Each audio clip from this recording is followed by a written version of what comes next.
Sa araw-araw na pagkayod sa buhay, marami sa atin mandirigma ng kalsada. Ang taxi driver na nga na ito, viral sa social media matapos maging tapat at isoli ang naiwang bag ng pasahero na naglalaman ng 200,000 pesos. Ang perang ito, nakalaan daw para sa pagpapaospital ng pasahero. Kaya laking pasasalamat niya rito. Sa hirap nga ng buhay, pati pamasahe, dapat sakto. Pero paano kung sa pagmamadali mo, Tapos ko yan. Thank you po, ingat po. sobra ang naibayad mo? Sa video na ito, makikita ang isang rider na ibinaba ang kanyang pasahero. 190 pesos daw ang total bill. Pero ang iniabot ng babae sa kanya, 300 pesos. Naka-jackpot nga ba sa galanteng pasahero ang rider? Ibalik po natin ma'am para sabihin honest po tayong rider. Kung sakaling sinauli sa akin yung pera, mag-thank you ako pero ibibigay ko na lang yun. Kasi nakita ko naman yung pagiging honest niya sa pasahero. Imbis nga na ibulsa ang rider sa video, 300. hinabol ang pasahero para sabihing sobra ang ibinayad niya. Dito na nakumpirma ng rider na nagkamali lamang ng bigay ang pasahero. Dahil manipis at nakatupi raw ang pera niya, ang honest rider, nakilala namin sa bayan ng Teresa Rizal.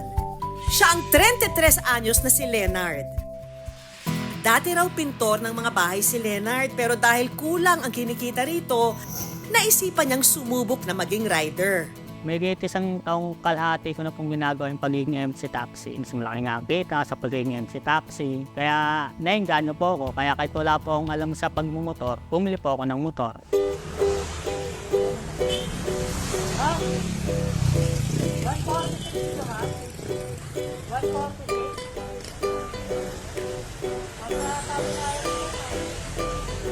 Maliban sa pagiging rider, nakahiligan din daw ni Leonard na mag-video sa daan tuwing bumabiyahe.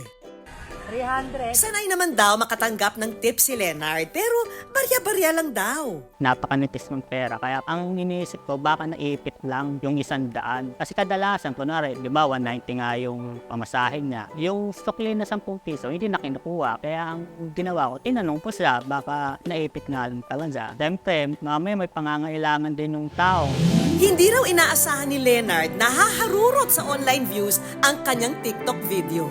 Masaya, siyempre maraming natutuwa sa ginawa ko. Ang daming magagandang comment. Kasi yung iba daw minsan hindi na binabalik yung suklet. Ang partner niya na si Zenny, pinusuan din ang katapatan ni Leonard. Proud po ako sa kanya na binalik niya yung sobra na pamasahe doon sa pasahero. Kasi syempre, baka mamaya, yun na lang yung last money nung pasahero. Tapos, hindi pa nabalik. Sa akin, parang swerte ko na rin na mapagkakatiwalaan talaga siya.